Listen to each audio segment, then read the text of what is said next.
Hello, Ella J here on behalf of SE Scoops. And today I am joined by the amazing personality, interviewer, and now author, Renee Paquette. So, how are you doing today, Renee? I'm great. How are you? I'm doing pretty good. We're here to discuss everything and all things messy in the kitchen, your new cookbook that drops May 18th, correct? Yes, ma'am. Yeah, so you're doing it all. But firstly, did you find any inspiration from any family tradition or elsewhere when compiling these recipes and guides to your cookbook? I did. I was really lucky that my mom had found a bunch of my grandmother's old recipes, like old recipe cards, written, like handwritten, old school style. So I was able to grab some of those and rejig them a little bit. There's a Hawaiian fried rice recipe that my nanny had done. That one took a little bit of reworking because she also like wrote very vague details. So I was like, hey, I know these are kind of the instructions. These are sort of the ingredients. But yeah, I got to use the Hawaiian fried rice, and I also got a Scotch egg recipe from her. So I was pretty happy, especially when I'm like writing the book and being like, okay, I've got to get like what 60 to 70 recipes. My mom's like, here, check out some of these. I was like, oh, thank God. Yeah, you did a lot of experimenting too, at least that's what it Yes. says online. So when you were Yeah. crafting this cookbook, was there one home meal that just didn't work out when you were experimenting it? Yeah, there was one. Well, it worked out and it tasted good, but I realized that it had already been done. And I Okay. know recipe, I mean that happens, I get it, but I really thought like when I was in the thick of writing this book, I was nonstop thinking about it. So I'd wake up in the middle of the night and be like, "Oh my god, this idea. I'm going to make this. I'm going to try this combination." So I wanted to make a deconstructed shumai soup, which is like a pork and shrimp dumpling. So I had this idea that I thought was brilliant. I was like, I'll take the wrappers for the dumpling and I'm going to make that the noodle and I'm just going to make meatballs from it, like Italian wedding style. And then I realized that Chrissy Teigen had that pretty much in her other cookbook. It's So I don't okay know if that though. was like some kind of subliminal message that I had been like receiving or what, but I made it and it turned out awesome. And I was like, man, this is such a great idea. And then I was like, I mean, I have so many cookbooks at home, so I kept flipping through them and I was like, you've got to be kidding me. It's already done, of course. Now, for someone like me who has a pretty much non-existent track record in the kitchen, is there any meal or recipe you think featured in your book that would be a good fit or manageable for a beginner like myself? Of course. There's tons because the way I look at cooking is like it's all meant to be fun and it's just Mhm. following instructions. So like I try to keep it as simple as possible while also letting you have like a bit of an elevated palate in the kitchen. But one recipe that I always kind of come back to that I think everyone should be able to have under their belt is a whole chicken recipe. I think that's a standard. It always looks kind of fancy. There's something about cooking a whole chicken that I just absolutely love. So my whole chicken recipe is great. You cook it over baby potatoes. It's all done in the oven, and then the chicken fat seeps into the potatoes. You take them all out at once, smash the potatoes while the chicken is resting and the juices are all resting, and then you fire it back in the oven at like 500 degrees to really crisp up those potatoes in the chicken fat. It's Oh, incredible. You can sounds do this. fulfilling. Yeah. Okay. I mean, Okay. there's also salads and pastas and very simple things to really get you through, but a whole chicken is something that I think everyone should have under their belt. Yeah, I'm a big fan of chicken, so I look forward to that one. Now, this is obviously entitled Messy in the Kitchen. So, what meal in this guide do you recall being the messiest to make? Because I'm sure your Ooh. kitchen had to have been a mess at some point. It's one of these. So I really try to pride myself on trying to clean as I go. Okay. I write about that in the book that I'm like, okay, that's like rule number one because my whole thing is like when I have people over and I'm hosting and everyone's gathering around the kitchen, it can get a little bit chaotic. When everyone's kind of standing there waiting for their food, they're hungry, they're watching you do their thing, and it can get away from you very quickly that you're like, oh my God, my kitchen's an absolute disaster. So I really try to clean up as I go. But one, gosh, what would have been the messiest? Probably making the peanut butter jelly chicken. Huh. I think Okay. trying to like just getting like the peanut butter marinade for the chicken skewers and then reducing the berry compote into this berry sauce because berry sauce can get a little sticky on the counter, you know. And probably, yeah, messy too. And yeah, Yeah. with all the coloring and Also, stuff. Yeah. let's keep in mind that I was drinking a lot while putting this together. So that can also lead to some bigger messes. Spills, haphazard, there's flour everywhere. Always a mess. No, I'm glad you brought up though drinking because you do dive into a lot of cocktails in this guide too. So, are you more of a simple mimosa kind of gal, or do you like to get a little bit more intricate with your personal alcoholic beverages? So generally, I mean, when I'm home, I'm a wine person. I love to have a glass of wine, a goblet of wine, if you Mhm. will. So having wine is a big one for me. I think now experimenting a little more, especially while, I mean, I'm pregnant right now, so I've Yeah. obviously not been having any drinks, but that's led me to wanting to check out some more mocktails. So I think that's really like opened up my horizons for when I can drink again, to just delve back in and now just add a shot of vodka in there, add a shot of gin, whatever it may be. Now, are you a red, white, or kind of a pink rosé kind of gal, wine gal? I will have whatever's in front of me generally, but usually red wine is my go-to. Good I'm choice. that I girl with agree. like the purple teeth by the end of the night. It's okay. It's all worth it in the end, though, right? It is. We're all friends. It's fine.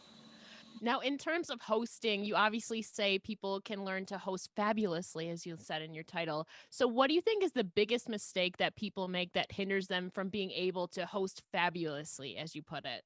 Is trying to do it all yourself. Mhm. And I think a big lesson that I learned, because this has been a learning curve for me, I'm very much so when especially when like my husband and I first bought our house and we would like have family over for the holidays or have friends over for cocktails or whatever, is that I don't want anyone to feel like they have to do anything. But then I've realized that people want to do things. You've got to like divvy out some tasks because people like to participate. So I think that's the big one, is like putting somebody in charge of like, all right, you can help out with some cocktails, or like, can you put this on the table? You're in charge of getting the music ready. Like, I think giving people things to do is a huge success for hosting. Do you have any like crazy dinner party stories or a night where it just didn't go according to plan? And did you manage to salvage it? Yes. Uh, I mean, yeah.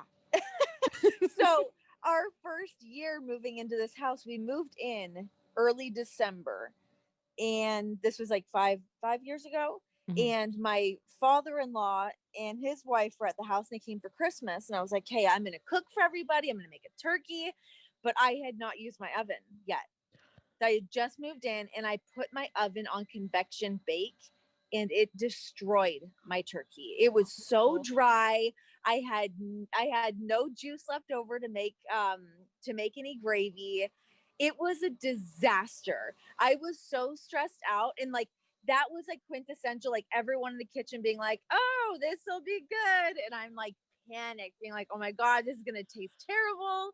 I had to whip up like a makeshift gravy. I'm like, hey, so long as we can put like some gravy over this dry turkey, maybe we can salvage it. Here's a bunch of cranberry sauce. Like, I was trying my absolute best to make the most of it and like just keep amping up the sides. Have lots of sides. Here's a salad. Here's more mashed potatoes. Add butter to everything. It was a full blown panic. Now, if you had to rate that meal from that night on a scale of 1 to 10, how successful do you think it turned out? Oh, I would give it a solid 4. Okay, better than a one. That's improvement. We got through it, and we enjoyed each other's company and we got to hang out. But yeah, it was certainly a lesson learned. I was like calling my aunt, because my aunt usually does a lot of our holiday cooking back Mhm. in Toronto. So I was like, oh my god, what have I done? She was like, you should not have put it on convection bake. Lessons learned, because I was like, oh, it seems like it's going to speed it up. We'll have Mhm. this turkey done in no time. Yeah, it was done in no time, but it was like the Griswold's Christmas turkey. It's all about trial and error, though, right? Totally. You got to figure it out. Now, I listen, I've never made that same mistake ever Mhm. again. Yeah. Now, do you yourself have any strange food combinations that you enjoy that you think people would maybe think is a little weird? Because I feel like we all have a few of those.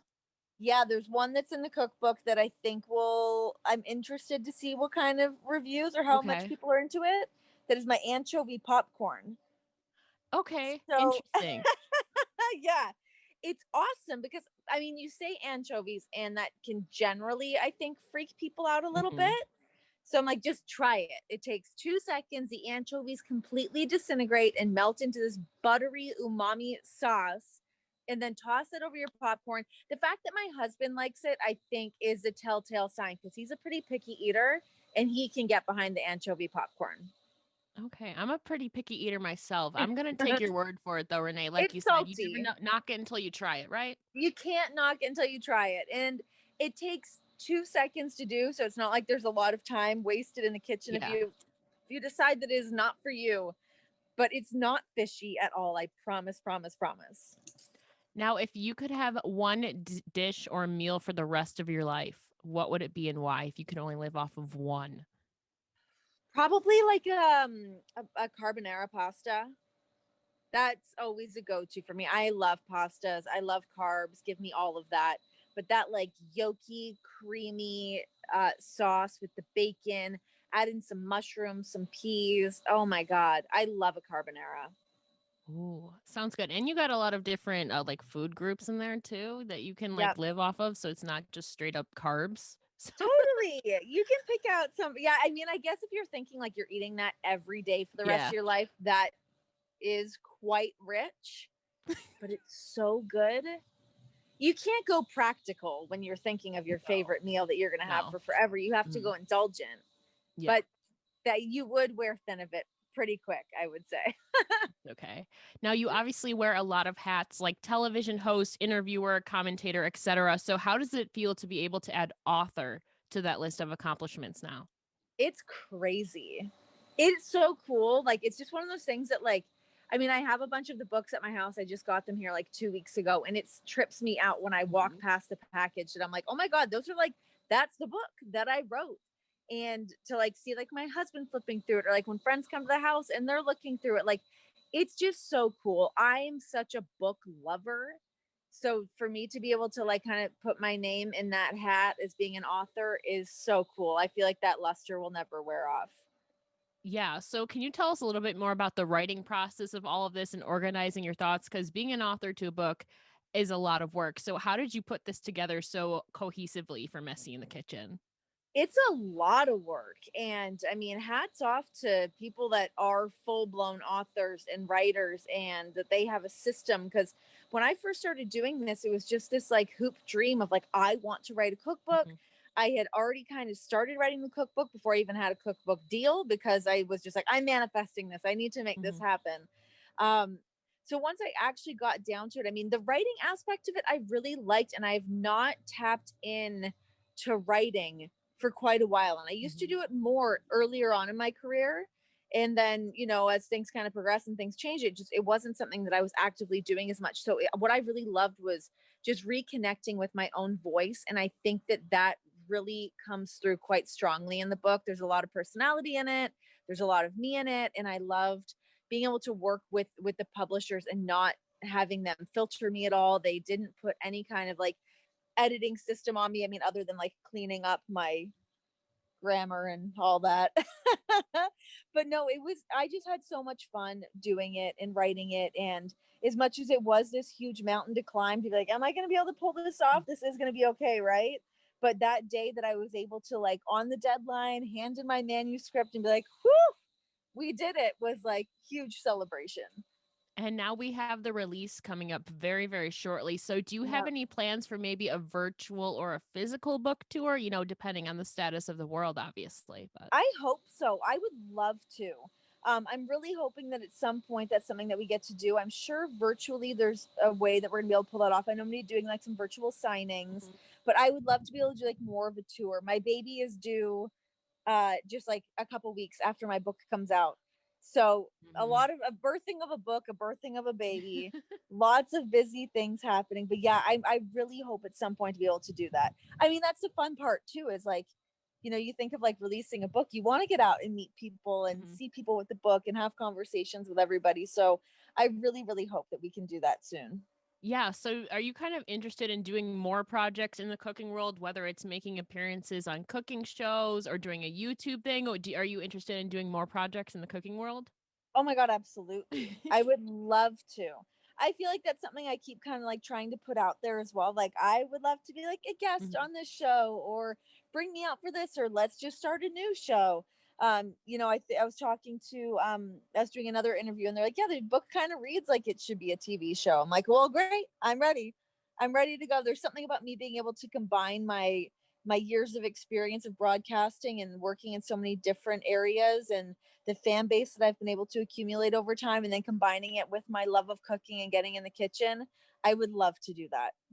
Now, do you have any favorite celebrity chef or personality in mind that you would love to collaborate with if, for example, you Ooh, were to get your own show or to make an appearance on another?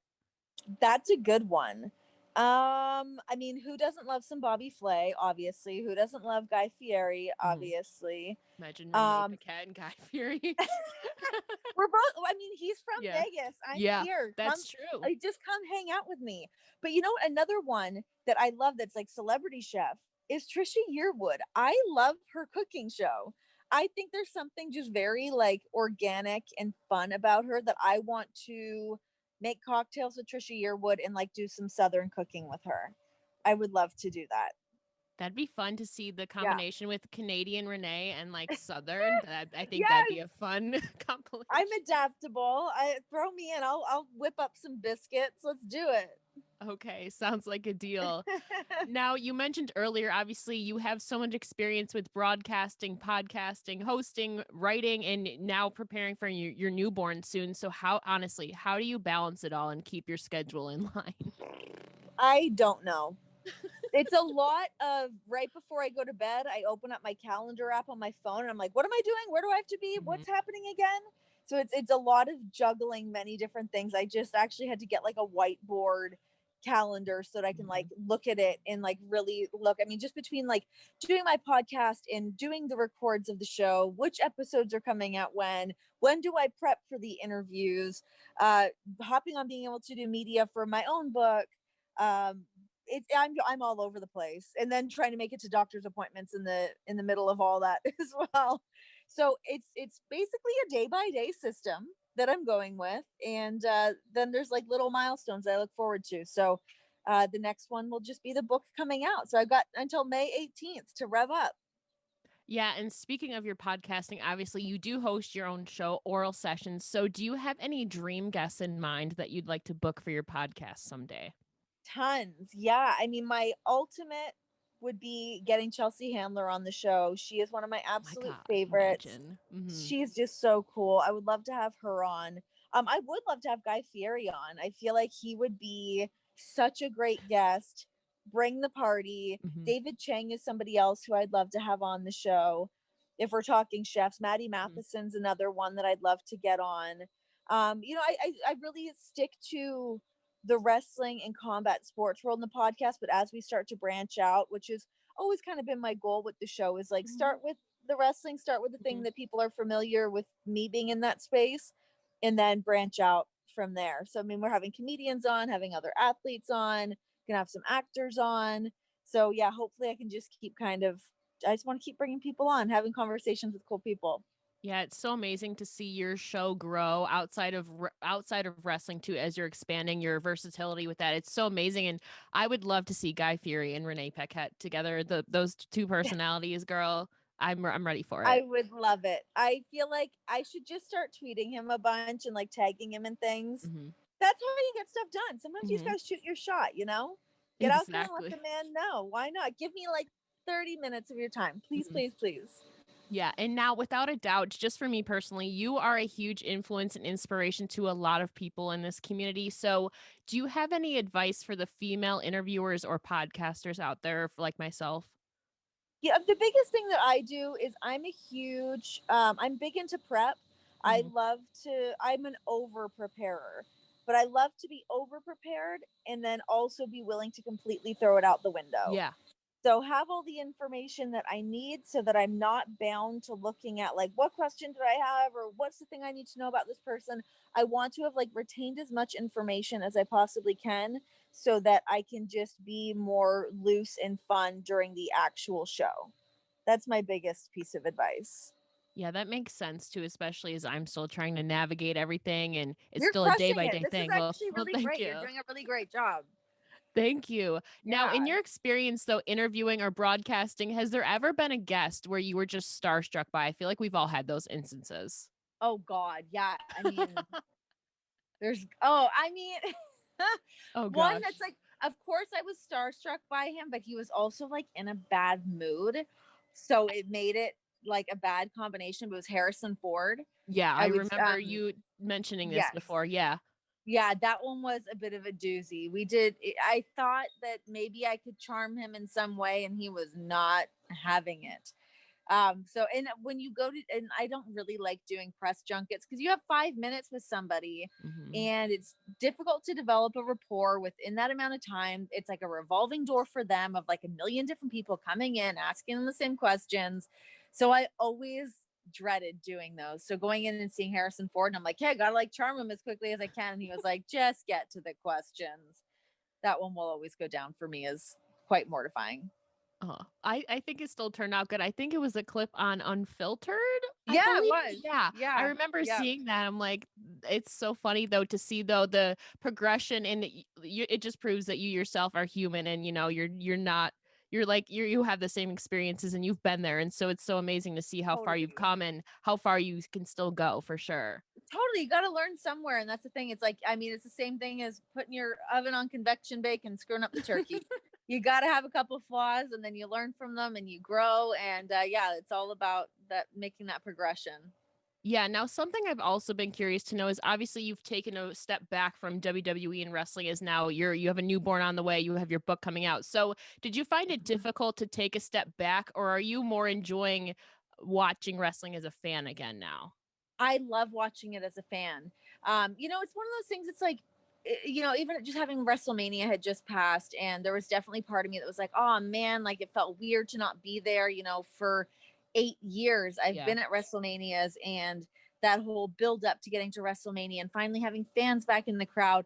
But the thing that for me is like, I just miss my friends more than anything. It's like you miss that camaraderie of being on the road together, and like those are the people you spend so much time with. So that part kind of sucks.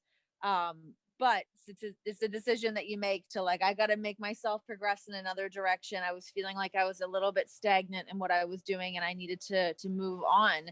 But yeah, just being able to watch stuff from home and enjoying watching what my husband's doing and watching AEW, watching WWE, being able to like, I'm still in on what's going on with everything and staying on top of it all. But it is fun to be like a little bit more removed from it all. Yeah. So, lastly, obviously, you have done so much in your entire career. So, is there anything really left that you hope to fulfill? Obviously, becoming a mother, I'm sure, is a huge, big one. But what are your main goals now that you've accomplished so much that you think you still need to fulfill?